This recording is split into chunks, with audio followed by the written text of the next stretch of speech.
I'd get copyrighted. Good old good old fashioned vlog. There will be no flashing in this video. Well, actually, maybe there will be, but not the kind that you don't want to see.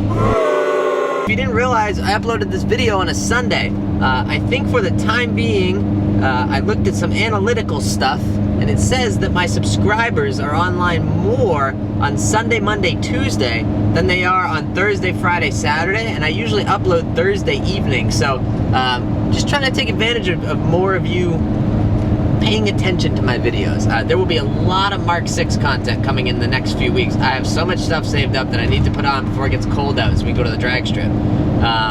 But if you missed last week's video, we actually took the SQ5 to the drag strip on the new HP Tuners transmission tune. And while I explained in that video why I switched to HP Tuners, there was still a little bit of confusion, and obviously some of you haven't watched that video, so you probably want to know. What I did is I was on the integrated engineering beta file for the ZF transmission, and because I'm thinking about selling the car, I really wanted to get the max potential out of the E40 file. And so what I did is I switched to HP Tuners, because through HP Tuners I have the ability to modulate literally everything in the transmission, actually on my own. As long as you purchase credits through HP Tuners, I could write my own transmission file. Now, while I would love to learn to do that, that is a very long process with a lot of revisions and a lot of learning and a lot of mistakes, and I just honestly am not driving enough and also don't have enough free time to be able to do that. So what I did instead is I've been in contact with a fine gentleman named Berk, who happens to go by BG SQ5 on the Audizine forums, who also happens to have the world's fastest SQ5, which I don't think the tuned RSQ8s are out yet, so that also makes him the world's fastest Audi SUV. He might not have that title anymore, but he definitely has the world's fastest Q/SQ5, so that's pretty cool. He actually wrote me a file through HP Tuners, and I'll show you how easy that process is. Berk actually sent me 3 revisions for my launch control. We're trying to figure out the stall speed, or how to get the proper stall speed on the integrated tune. All I have to do is download it. You'll see 1, 2, 3 revisions. Go ahead and X out of here.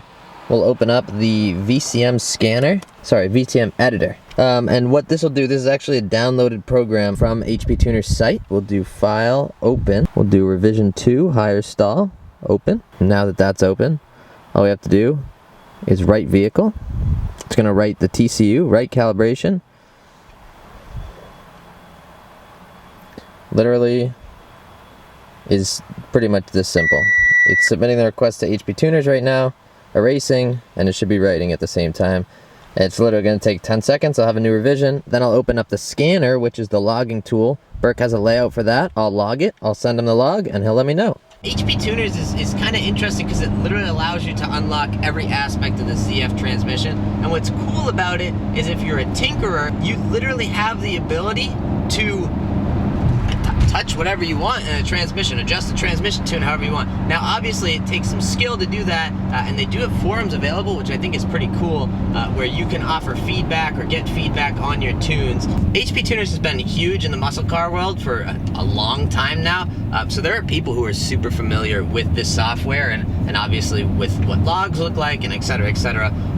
But what I'm trying to say is HP Tuners is an established product. There are plenty of people out there that know how to use it, and so if you're tinkering around with it, you can use their forums to your advantage, and obviously other Q and SQ5 owners, if you're watching this video, you're probably one of those, to your advantage to learn what is best for your transmission, what runs best for your car, and what ultimately helps you run the fastest times. What's cool about working with Berk is he has all of this figured out. Obviously, you know, he spent a lot of hours revising and revising and revising his own transmission tune, and so he knows kind of where to look and what to look at, whereas if I was doing this myself, obviously I'd have to be starting from scratch, and I'm sure he'd be happy to give me some pointers, but you know, he's not just gonna let me copy his file. Like I said, Berk has all the parameters figured out, and he also knows what to log. So with HP Tuners, it's a very powerful logging software as well. What Berk has set up is actually his own logging template, which you can kind of set up whatever you want. You can even get live view gauges in the HP Tuners software.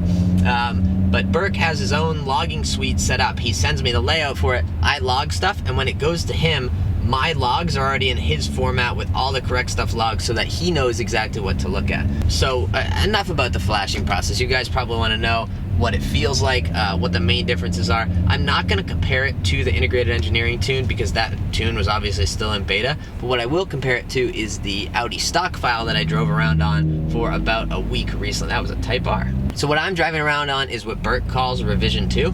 Essentially, this is the more aggressive of the two files. On revision 1, I believe auto upshift and drive is set at 6,800, sport is 7,000, and manual is 7,300. And this revision, auto upshift is at 7,300 in drive, sport, and manual. So it's got the max that it can give as far as RPMs and power goes. We got a little Brodozer action over here.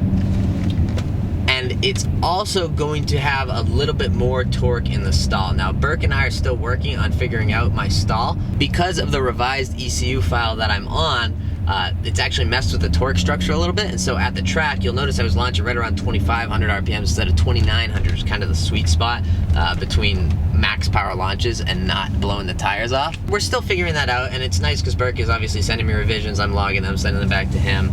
The shifts are much more responsive, and the car definitely doesn't feel like it's hunting for gears as much.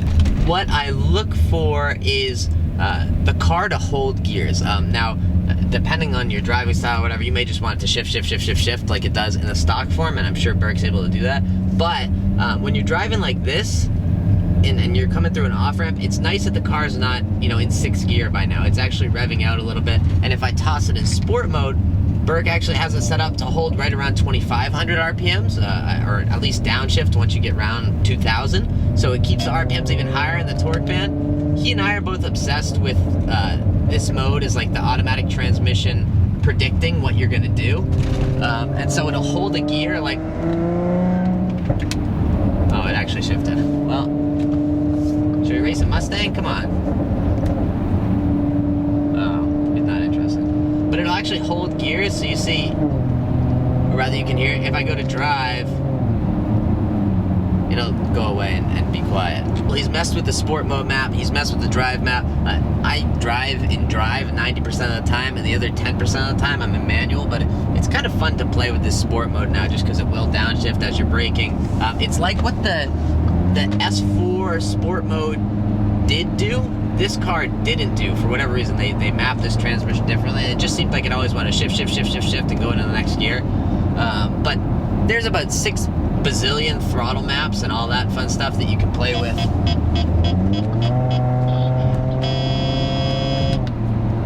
There's about 6 bazillion throttle maps, Jesus, and all that fun stuff that you can play with. So getting it right obviously takes some guess and check and some revisions, stuff like that, and Berk has had all that figured out. Another thing I noticed about this is you really had to put your foot in it to get the car to downshift on the old stock tune, but if I just barely lean into the gas,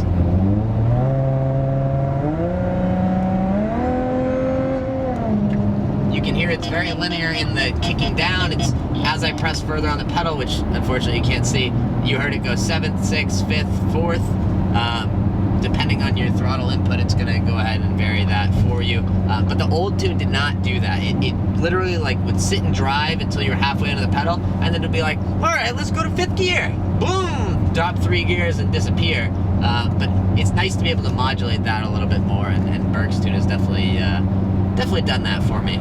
Couple other things I forgot to mention, specifically for like dig pulls, AMAX, which is the fast shift mode, is now enabled from 4th to 5th gear. It used to only do it on 1st to 2nd, 2nd to 3rd, 3rd to 4th. The other thing Berk has done is gotten rid of the AMAX limiter. It's just set obscenely high to a number that you'll never hit. From the factory, it's 200 AMAX launches and then you lose them. By the way, my performance at the drag strip, that 11.70 at 117, puts me as the 4th fastest Q/SQ5 down the drag strip. Not draggy, down the drag strip, which is pretty cool. Go ahead, check out HP Tuners. They've been super friendly with me. Obviously, my buddy Eddie works over there, but they've been great. They're all over. They have tunes for pretty much everything, and the ability for you to mess with pretty much everything, which comes with a risk, but you know, you find someone that knows what they're doing, and you learn from them, and you'll be good. And then my man Berk for just writing an absolute killer tune. Can't wait to get back to the track once it gets cooler.